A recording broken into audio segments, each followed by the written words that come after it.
Hello, my name is Rainer Hanekamp and this is ngNews with the latest updates from the Angular community every week. ngXtension is a set of utility functions for Angular, and it was the main topic of the Angular Space live stream.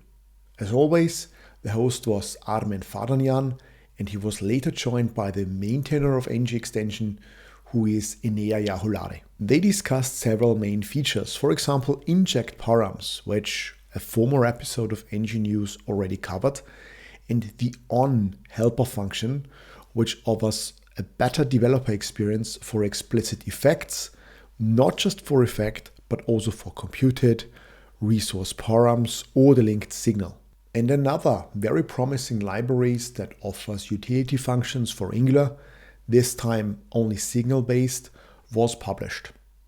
Its name is Signality, and according to its author, Vyacheslav Borodin, it is heavily inspired by VueUse, a popular library for Vue.js.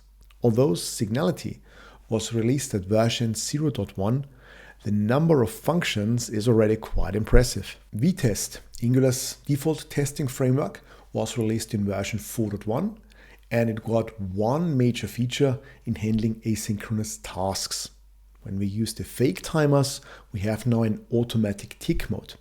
So whenever we are using timers which were delayed, for example debounce time, then we very often had to manually advance those timers. And that also meant that very often we had to know how long the debounce actually was. Now with the automatic tick mode, they still run asynchronously, but they are executed on a short tick. So roughly speaking, as it would have been with a set timeout of 0. Eunice Chady added a section about that feature to his cookbook, and the Vitest documentation has also more details. Official Angular skills have landed.